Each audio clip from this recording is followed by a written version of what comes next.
नमस्कार, मैं भोला यादव।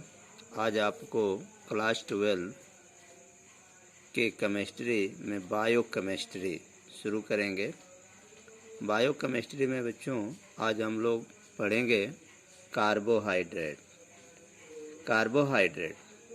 बच्चे, कार्बोहाइड्रेट जो होता है वह कार्बन, हाइड्रोजन और ऑक्सीजन, ठीक ना, से मिलकर बनता है, ठीक ना।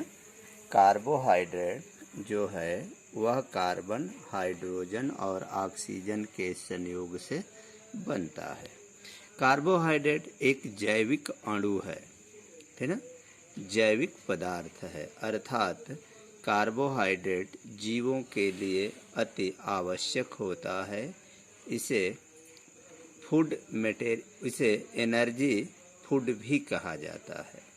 मतलब इसी से, कार्बोहाइड्रेट से ही जीवों के शरीर में ऊर्जा उत्पन्न होती है और उस ऊर्जा से वह जीव अपने जैविक कार्यों को करता है, अपने दैनिक जीवन के कार्यों को करता है, जैसे खेलना, कूदना, दौड़ना, पढ़ना, लिखना आदि कार्य के लिए जो एनर्जी की आवश्यकता होती है वह एनर्जी कार्बोहाइड्रेट से ही प्राप्त होती है।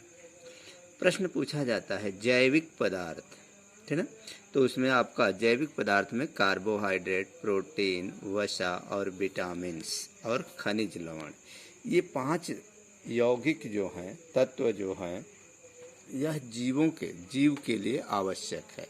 अगर बच्चे इसमें से किसी भी पदार्थ की मात्रा अगर कम हो जाती है तो उस जीव जो है वह जीव रोगग्रसित हो जाता है। इसीलिए बैलेंस डाइट, ठीक ना, बैलेंस डाइट यानी संतुलित आहार, जो भी संतुलित आहार होते हैं उसमें ये 5 पदार्थ पाए जाते हैं, यानी कार्बोहाइड्रेट, प्रोटीन, वसा, विटामिन्स और खनिज लवण, ठीक ना बच्चे। आप विटामिन से जानते हैं कि रतौंधी रोग, बेरी, स्कर्वी, ब्रेन हैमरेज, फिर बाझपन आदि रोग विटामिन के कारण होते हैं, ठीक ना। उसी तरह से कार्बोहाइड्रेट्स की कमी से भी रोग होते हैं, प्रोटीन के कमी से भी मैरेस्मस रोग होता है, और खनिज लवण की कमी से हमारी हड्डियां कमजोर, जैसे कैल्शियम, पोटेशियम, ठीक ना। ये खनिज लवण जो हैं हमारे जल के माध्यम से प्राप्त होते हैं, दूध में, फलों में, फूलों से प्राप्त होते हैं। जैसे पालक में आयरन की मात्रा सबसे अधिक पाई जाती है। दूध को संतुलित आहार कहा जाता है इसलिए कि दूध में ये 5 पदार्थ पाए जाते हैं। तो ये तो बच्चे हमें कार्बोहाइड्रेट्स या जैविक अणु के बारे में हमने बताया।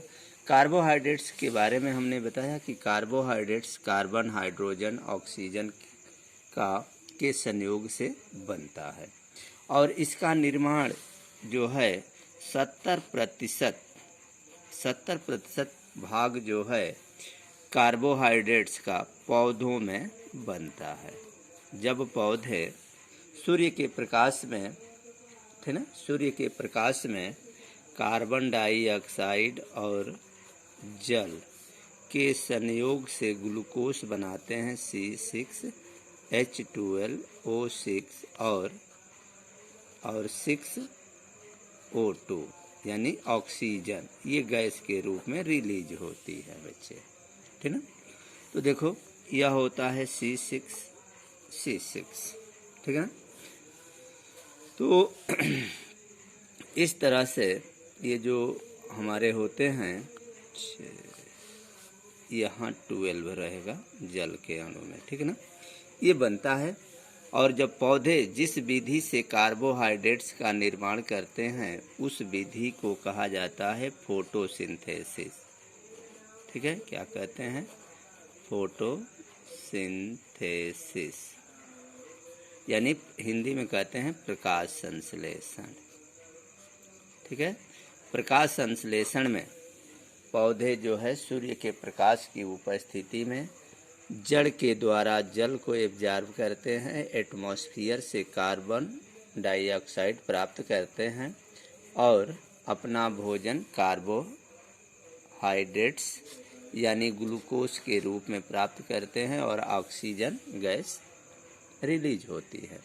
इसीलिए कहा जाता है कि हम जितना ही अधिक से अधिक मात्रा में पौधे लगाएंगे उतना ही हमारा एटमॉस्फेयर वातावरण शुद्ध होगा। इसलिए कि जो जंतुएं कार्बन डाइऑक्साइड प्रोडक्ट करते हैं उसको पौधे एब्जॉर्ब कर लेते हैं और अपना भोजन बनाते हैं, और उसमें ऑक्सीजन प्रोडक्ट होती हैं जो जंतुओं के लिए अति आवश्यक होता है।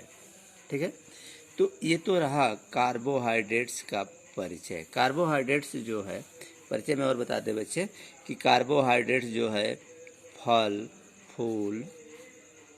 फूल अनाज। अब अनाज में देखो बच्चे गेहूँ जौ, ठीक ना, मक्का आदि में पाया जाता है। कार्बोहाइड्रेट्स जो होता है वह जल में घुलनशील होता है और स्वाद में मीठा होता है। ये कार्बोहाइड्रेट्स की विशेषता होती है।